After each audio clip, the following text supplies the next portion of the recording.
And we're back with Weston in the Hidden Gibbon, and today we have Cascade, Cascade, Cascade, starring Emoti, the Celebrant of Bounty.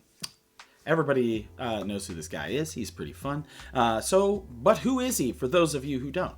He is a 3-1 for 3 generic and then Simic colors. He has Cascade, which is when you cast a spell, exile cards from the top of your library to exile a non-land card that costs less. You may cast it without paying its mana cost, put the exiled cards on the bottom of your library in a random order, and then spells you control or you cast with converted mana cost 6 or greater have Cascade. So the whole point here, cast best big things. Cascade into big things.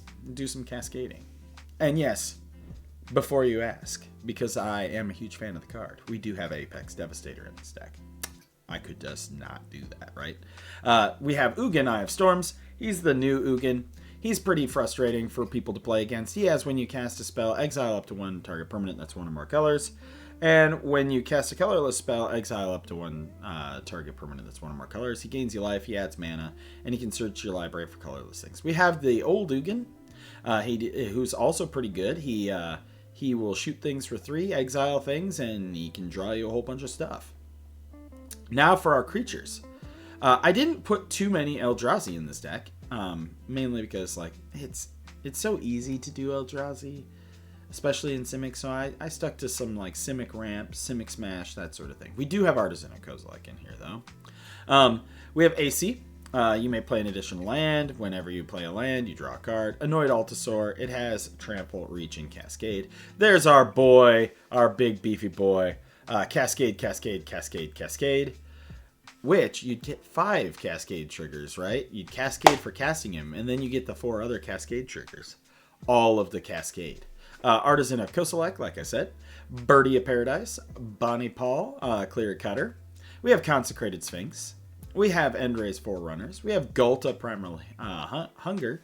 We have Hullbreaker Horror. We have Jin Kataxis Korok. Koma, the Cosmos Serpent. Koma, the World Eater. I'm surprised they never gave us like an actual Phyrexianized version of Koma since it got infected. Rest in peace to our boys Toski and Koma. We have Netzahal, the Primal Tide. Nyx Bloom Ancient. Gives us lots of mana. We have Primeval Protector. Look at this guy. He costs 11. He's big. He costs 1 less for each creature your opponents control, but, you know, he's going to cascade for 11. And when he enters the battlefield, put a 1/1 counter on each other creature you control. We got ourselves Steve, the Sack Tribe Elder. This art is so weird compared to the original art. It's just odd. Soul of the Harvest. Starwinder. Sweet Gum Recluse. It's a spider for 6 that has Cascade and Flash. Thrasta, Tempest Roar. Thrix, the Sudden Storm. Thunderous Snapper. He's a turtle. Troyan, Gusty Explorer. So this one is a little 3 cost, right?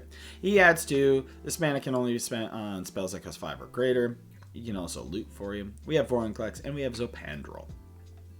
For sorceries, we're running 12. We have Boundless Realms. Search your library for X basic land cards, where X is the number of lands you control. Put them on the battlefield. We have Cultivate. Azuri's Predation. So for each creature your opponent controls, create a 4/4 green Phyrexian beast creature, and then they fight. Kodama's Reach. We have Last March of the Ents. Mind's Desire. Rampant Growth. Reshape the Earth. Rishkar's Expertise. By the way, Reshape the Earth is search for up to 10 land cards and put them onto the battlefield. Seagate Restoration. Tooth and Nail. Oh man, this card saw Legacy play. I think it saw Modern play at one point. Oh man, this card was great back in the day. Treasure Cruise. For instance, we have Beast Within, Dig Through Time, Entish Restoration, Growth Spiral, Harrow, Heroic Intervention, Planar Genesis, Roiling Regrowth. Oh god, I can't say words today. Sublime Epiphany. I love this card. I played a lot in Arena. For artifacts, we have 7. We are playing Portal to Phyrexia. We are playing Chimmel, the Inner Sun, so that way we get some Discover with our Cascade. You know, Discover's just kind of like Cascade we have at home. We have Arcane Signet, Chromatic Orrery, Simic Signet, Soul Ring, and the Great Henge. For enchantments, we're running 5. Garruk's Uprising, Up the Beanstalk, Omniscience, Storm of Saruman. And then we are also running Monstrous Vortex, which is whenever you cast a creature spell with power 5 or greater, discover X, where X is that spell's mana value. We're running 38 lands in this deck with 19 basics because we do have those spells that get basics. I'm not going to pull a big dum-dum like I did in a previous video where I had to unlist it and redo it because I put basic land search in a deck with no basics. But yeah, some basic Simic lands. Nothing too fancy. We do have some fetches in here because it's bracket 3, right? Like, if you're making bracket 3, you're going to throw some fetches in. But yeah, let me know what you think. Emoti's pretty straightforward. He's pretty fun. As always, I am Weston with the Hidden Gibbon, and I hope you all have a wonderful day.